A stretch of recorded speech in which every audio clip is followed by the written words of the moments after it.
आदरणीय अध्यक्ष महोदय, मैं आपको धन्यवाद देना चाहती हूं कि इस महत्वपूर्ण मुद्दे पर आपने मुझे बोलने का मौका दिया। ये अलग बात है कि सत्ता पक्ष के लोग सब मेरे बोलने से पहले ही भाग गए। आइए आइए, आपको देख के मैं खुश थी कि आप वापस आ गए। सबसे पहले मैं उन सैनिकों, उन जवानों, उन अफसरों को नमन करना चाहती हूँ जो हमारे देश के रेगिस्तानों में, हमारे देश के घने जंगलों में, बर्फीले पहाड़ियों पे हमारी देश की रक्षा करते हैं, जो हर पल देश के लिए अपनी जान देने के लिए तैयार रहते हैं। 1948 से लेकर अब तक, जब से पाकिस्तानी रेडर्स ने कश्मीर पे हमला किया, तब से लेकर अब तक हमारी देश की अखंडता की रक्षा करने में उनका बड़ा योगदान है। हमारी आज़ादी अहिंसा के आंदोलन से हासिल हुई, लेकिन जैसे मैंने कहा, उसको कायम रखने के लिए हमारी सेना का बहुत बड़ा योगदान है। अध्यक्ष महोदय, कल मैं सदन में बैठी हुई सबके भाषण सुन रही थी। आदरणीय रक्षा मंत्री महोदय ने बोला, सत्ता पक्ष के कई मंत्रियों ने बोला। 1 घंटे का रक्षा मंत्री जी का लंबा भाषण था। सुनते सुनते एक बात मुझे बहुत खटक रही थी। उसके बाद जब दूसरे भाषण भी सुने आपके सत्ता पक्ष के, तब भी ये बात बार बार मेरे मन में आ रही थी कि सारी बातें कर ली, ऑपरेशन सिंदूर की बात कर ली, आतंकवाद की बात कर ली, देश की रक्षा की बात कर ली, इतिहास का पाठ भी पढ़ा दिया, लेकिन एक बात छूट गई। उस दिन 22 अप्रैल 2025 को जब 26 देशवासियों को अपने परिवार के सदस्यों के सामने खुलेआम मारा गया, तो ये हमला कैसे हुआ, क्यों हुआ?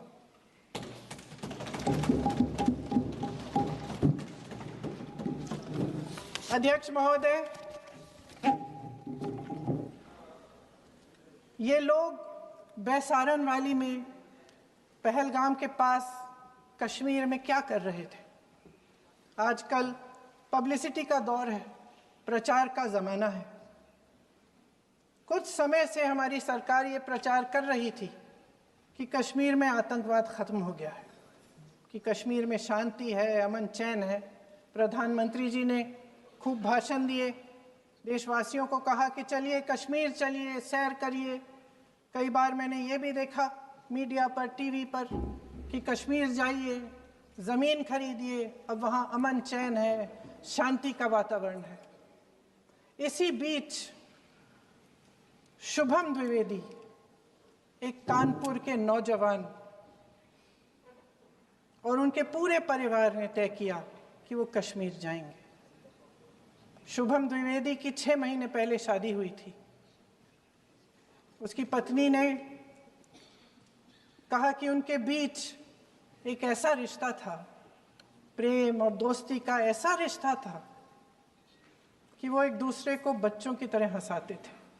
सोशल मीडिया पर एक वीडियो भी जारी है जिसमें पूरा परिवार एक साथ बैठा हुआ ताश खेल रहा है और ऐसे हंस रहे हैं कि उस वीडियो को देख के किसी का भी दिल टूट जाए कि इस परिवार को इस तरह से उजड़ने क्यों दिया हमने। 22 अप्रैल 2025 को बैसारन वैली में मौसम का मिजाज अच्छा था। जैसे हर रोज़ लगातार 1000 से 1500 लोग वहाँ पहुँचते थे, उसी तरह से उस दिन भी तमाम पर्यटक वहाँ पहुँचे। वहाँ का रास्ता आसान नहीं है अध्यक्ष महोदय जी, जंगल से जाना पड़ता है, पहाड़ों के बीच जाना पड़ता है, घोड़े से जाना पड़ता है। ये परिवार वहाँ पहुँचे, मौसम सुहाना था, उनके बच्चे ट्रैम्पोलिन पे खेल रहे थे, कोई जिपलाइन कर रहा था, कोई चाय पी रहा था, तो कोई कश्मीर की सुंदर वादियों की ठंडी हवा का मज़ा ले रहा था। शुभम अपनी पत्नी के साथ एक स्टॉल पे खड़े थे। तभी अचानक 4 आतंकवादी जंगल में से निकलते हैं और शुभम को वहीं अपनी पत्नी के सामने मार डालते हैं।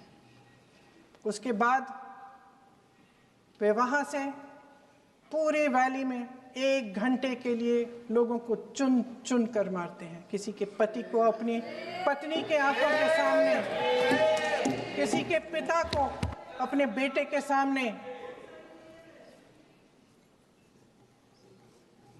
चुन चुन कर 26 लोगों को मार डालते हैं। शुभम की पत्नी घबराकर वहां से भागने की कोशिश करती है, अपनी जान बचाने के लिए जंगल की तरफ दौड़ती है। वहां पता चलता है कि तमाम लोग जंगल की तरफ दौड़े हैं और अपनी जान बचाने की कोशिश कर रहे हैं। कोई अपने बेटे का हाथ पकड़ के पहाड़ों पर घसीटता हुआ जा रहा है, कोई कश्मीरी घोड़े वालों और गाइडों की मदद लेते हुए चले जा रहा है। कोई रास्ता नहीं है, कोई तरीका नहीं है, लेकिन किसी न किसी तरह से शुभम की पत्नी के शब्दों में किसी ऐसी शक्ति ने हमको बचा कर रखा कि हमें किसी न किसी तरह से हम अकेले नीचे पहुंचे। और मैं उनके लफ्ज पढ़ना चाहती हूं, क्योंकि उन्होंने कहा कि इस पूरे समय जब 1 घंटे के लिए चुन चुन कर भारतीय नागरिकों को मारा जा रहा था, इस पूरे समय उसे एक सुरक्षाकर्मी नहीं दिखा, एक सैनिक नहीं दिखा।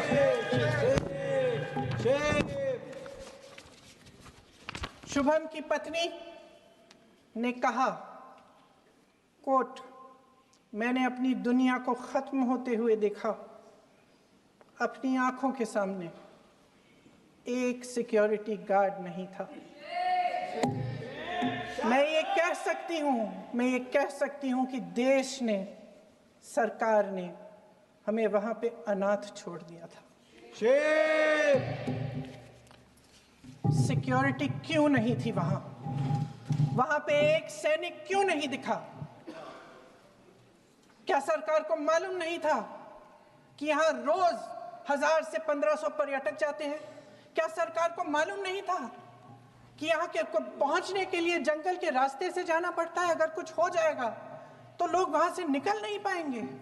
एक चिकित्सा का इंतजाम नहीं था, फर्स्ट एड का इंतजाम नहीं था, कोई इंतजाम नहीं था, ना सुरक्षा का ना फर्स्ट एड का। इन लोगों को भगवान भरोसे छोड़ दिया गया। ये लोग वहां पे इस सरकार के भरोसे गए और इस सरकार ने उन्हें भगवान भरोसे छोड़ दिया।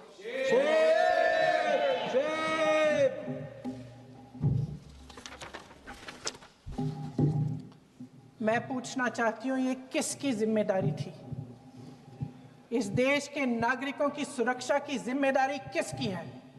क्या इस देश के प्रधानमंत्री की नहीं है? क्या इस देश के गृह मंत्री की नहीं है? क्या इस देश के रक्षा मंत्री की नहीं है? क्या एनएसए की नहीं है? अध्यक्ष महोदय, पहलगाम हमले से सिर्फ 2 हफ्ते पहले हमारे गृह मंत्री महोदय जी कश्मीर गए थे। किस लिए गए थे? जो सुरक्षा की व्यवस्था है इसको देखने के लिए गए थे, इसको रिव्यू करने के लिए गए थे। और उन्होंने वहां कहा कि आतंकवाद पर विजय प्राप्त हुई है। ये 2 हफ्ते पहले है। 3 महीने बाद जेएनके के गवर्नर साहब एक आम इंटरव्यू में ऐसे ही चलते चलते कह देते हैं कि हाँ, बैसारन वैली में बहुत लापरवाही हुई और इसके लिए मैं जिम्मेदारी लेता हूँ। ऐसे ही चलते चलते, और वो बात होती है, ख़त्म भी वहाँ होती है और वहीं ख़त्म हो जाती है। उनसे जिम्मेदारी ली भी नहीं जाती, कोई सवाल नहीं उठाता, कोई जवाब नहीं देता। अध्यक्ष महोदय, उस हमले की जिम्मेदारी एक आतंकवादी गुट जिसका नाम TRF है थोड़े दिनों बाद लेती है। कौन है ये TRF? 2019 में ये गुट बना। 2020 में इसने कश्मीर में आतंकवाद का काम शुरू कर दिया और 2020 अप्रैल 2020 से लेकर 22 अप्रैल 2025 तक इन्होंने 25 आतंकवादी हमले किए। गृह मंत्री महोदय ने जब यूपीए सरकार के समय के आतंकवादी हमले गिने तो लगभग 25 गिनवाए थे अभी अपने भाषण में। इस गुट ने कश्मीर में 25 हमले 2020 और 2025 के अंदर एक पूरी लिस्ट है इन हमलों की। मेरे पास इतना समय नहीं है इसलिए मैं एक एक को नहीं पढ़ना चाहती, लेकिन मैं इतना कहूंगी कि इनमें रियासी का हमला भी था 2024 का, जिसमें 9 लोग मारे गए और 41 लोग घायल हुए। कुल मिलाकर 2020 से लेकर 22 अप्रैल 2025 तक TRF ने 41 सेना और सुरक्षा कर्मियों की हत्या की, 27 सिविलियन की हत्या की और 54 लोगों को घायल किया था। भारत सरकार ने TRF को आतंकवादी संगठन का दर्जा कब दिया? 2020 में दिया, 2021 में दिया, 2022 में दिया, 2023 में दिया। 3 साल बाद 3 सालों के लिए ये आतंकवादी गतिविधियां कर रहे हैं और आप इनको आतंकवादी संगठन तब कहते हैं 2023 में। इसकी क्या वजह थी? ये सब सरकार के संज्ञान में था और आप मुझे बताना चाहते हैं, सत्ता पक्ष के नेता बताना चाहते हैं कि ये सब आपके संज्ञान में था, लेकिन कोई भी एक ऐसी एजेंसी नहीं है हमारी सरकार की जिसको पता चला कि ऐसा हमला, ऐसा भयानक हमला होने जा रहा है हमारे देश में, कि पाकिस्तान में बैठे हुए इस हमले की योजना बन रही है कि हम भारत जाके हैवानियत करेंगे, 26 लोगों को मार डालेंगे और हमें पता ही नहीं है। क्या ये हमारी एजेंसियों की विफलता है कि नहीं है? ये बहुत बड़ी विफलता है, एक बहुत बड़ी विफलता है। जानते थे कि ये गुट है, जानते थे कि 5 सालों से ये आतंकवादी हमले कर रहा है, अध्यापकों को मारा, आर्मी के बड़े बड़े अफसरों को मारा, आम जनता को मार डाला, पुलिस वालों को मार डाला, और आप इन पे निगरानी नहीं रख रहे थे। और ये जो एजेंसियां हैं इनकी जिम्मेदारी कौन लेगा? क्या IB चीफ ने अपना इस्तीफा दिया? क्या किसी ने इस्तीफा दिया? गृह मंत्री जी के कार्य क्षेत्र में आता है इंटेलिजेंस ब्यूरो। क्या गृह मंत्री जी ने इस्तीफा दिया? इस्तीफा छोड़िए, जिम्मेदारी ली।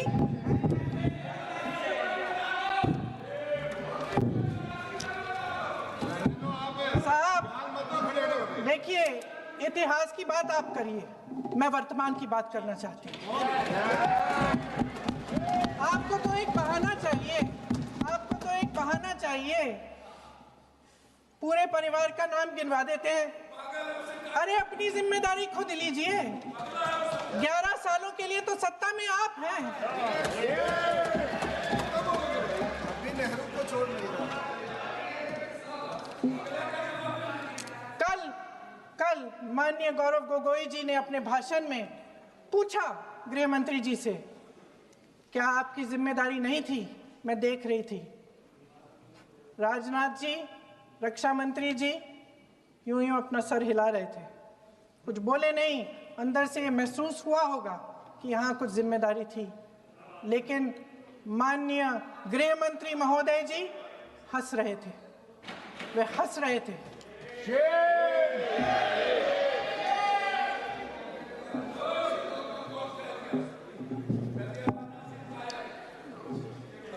अध्यक्ष महोदय, कल सत्ता पक्ष और आज भी सत्ता पक्ष के नेताओं ने 2008 के मुंबई के हमलों का जिक्र किया, बार बार कहा कि मनमोहन सिंह जी की सरकार ने कुछ नहीं किया।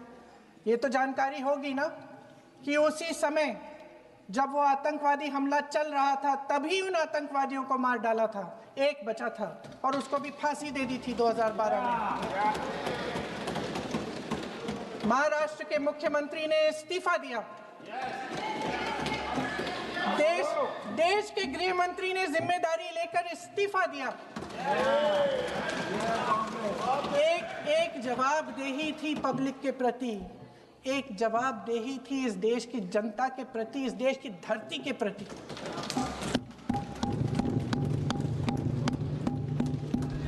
राजनाथ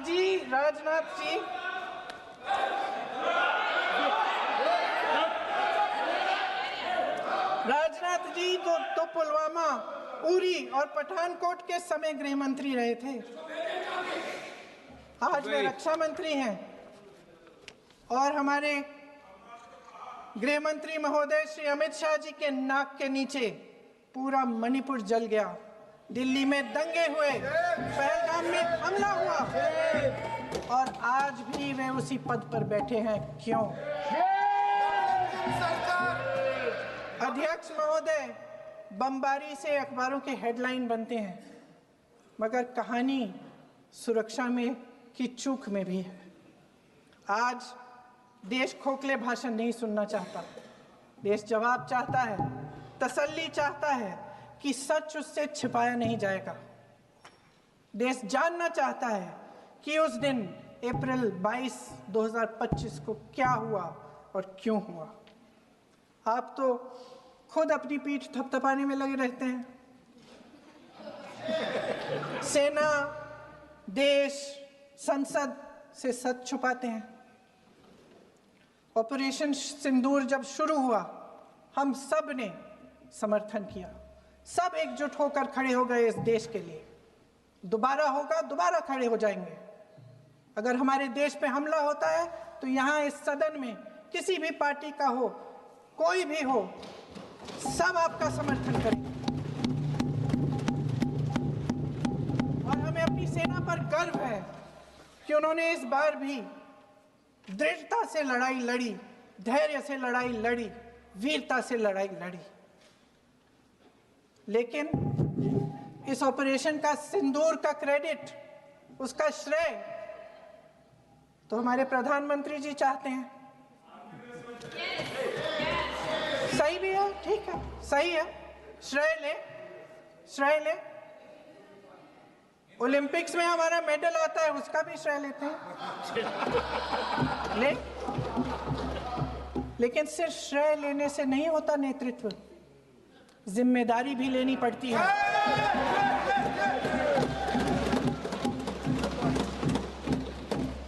देश के इतिहास में ये पहली बार हुआ, देश के इतिहास में ये पहली बार हुआ कि जंग होते होते ही रुक गई है जी।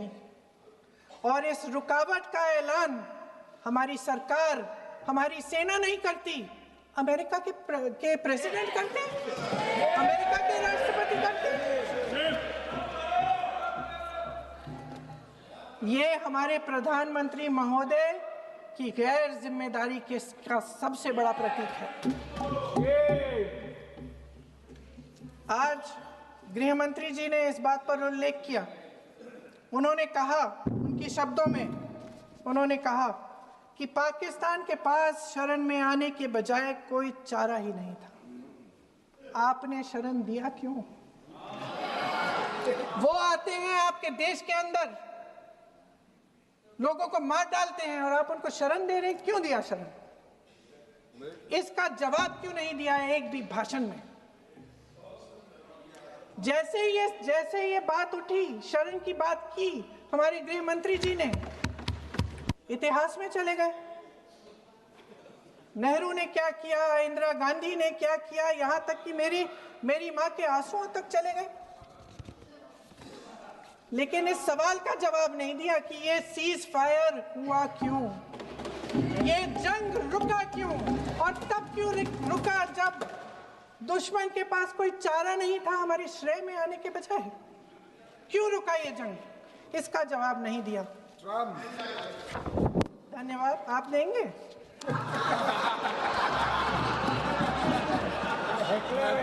मंत्री देना भाई देना, आपको टाइम मिलेगा तो। टाइम नहीं मिलेगा आपको शायद। वैसे महोदय, मेरी माँ की आंसू की बात किए, मैं इसका जवाब देना चाहती हूँ। मेरी माँ के आंसू तब गिरे जब उनके पति को आतंकवादियों ने शहीद किया, जब वे मात्र 44 साल की थी। और आज अगर मैं इस सदन में खड़ी हूं और उन 26 लोगों की बात कर रही हूं, मैं इसलिए कर रही हूं क्योंकि मैं उनका दर्द जानती हूं, महसूस करती हूं।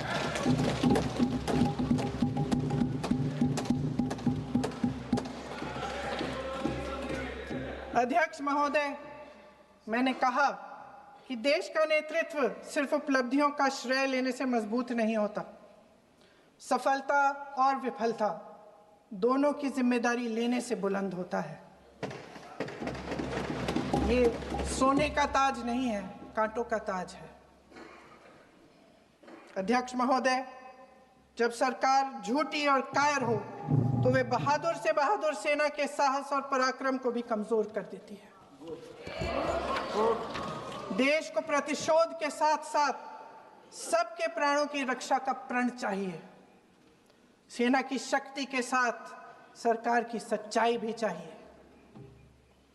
महान देशभक्त शहीद इंदिरा गांधी जी, जिन्होंने सफल कूटनीति के बल पर अमेरिका के राष्ट्रपति निक्सन का मुकाबला करके पाकिस्तान का विभाजन करवाया, बांग्लादेश बनाया, 1 लाख पाकिस्तानी सैनिकों को आत्मसमर्पण करने पर मजबूर किया, उन्होंने कभी इसका श्रेय लेने की कोशिश नहीं की। ऑपरेशन सिंदूर का मकसद अगर पाकिस्तान को सबक सिखाना था तो शायद ये मकसद अभी अधूरा है, क्योंकि हमारी कूटनीति विफल रही है। इसका प्रमाण यही है कि ऑपरेशन सिंदूर के बाद एक पाकिस्तानी जनरल, जिसके हाथ खून से रंगे थे, अमेरिका के राष्ट्रपति के साथ बैठकर लंच खा रहे थे। अगर ऑपरेशन सिंदूर का मकसद आतंकवाद को खत्म करने का था तो पाकिस्तान को संयुक्त राष्ट्र के आतंकवाद विरोधी समिति का अध्यक्ष चुने जाने से इस मकसद को धक्का लगा है। इसकी जिम्मेदारी कौन लेगा? क्या हमारे प्रधानमंत्री लेंगे? क्या उनमें ये हिम्मत है? नहीं है।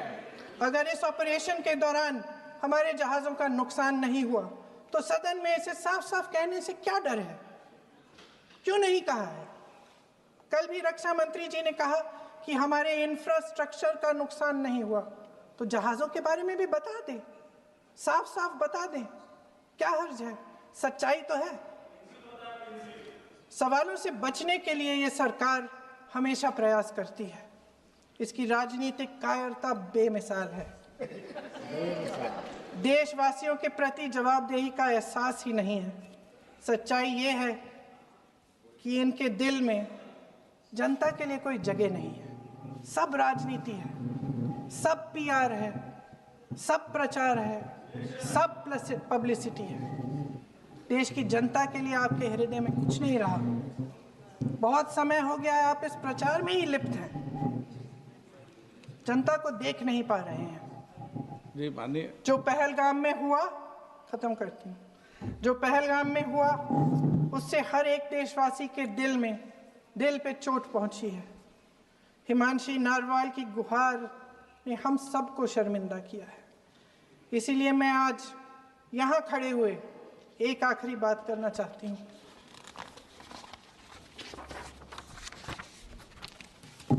इस सदन में लगभग सभी के पास सुरक्षा है, सुरक्षा की व्यवस्था है। हम जहां भी जाते हैं हमारे साथ सुरक्षा कर्मी आते हैं। आपको भी मिल जाएगी, आप मंत्री बन जाएंगे, आपको भी मिल जाएगी। मैं मजाक की बात नहीं कर रही हूँ, थोड़ा सा धैर्य रखिए। उस दिन पहलगाम में 26 परिवार उजड़ गए। 26 लोगों को अपने परिवार के सदस्य के सामने मारा गया। 26 बेटे, पति, पिता गुजर गए। उनमें से 25 भारतीय थे। भारतीय थे।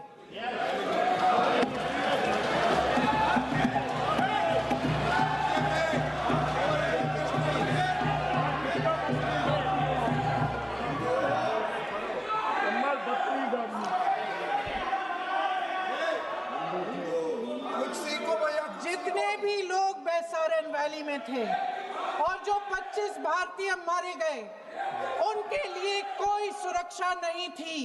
कोई सुरक्षा नहीं थी। आप कितने भी ऑपरेशन कर डालें, आप इस सच्चाई के पीछे छुप नहीं सकते, इसे नकार नहीं सकते। आपने उनको सुरक्षित नहीं किया। कोई शर्म नहीं है, कोई शर्म नहीं है, कोई शर्म नहीं है और ना कभी होगी।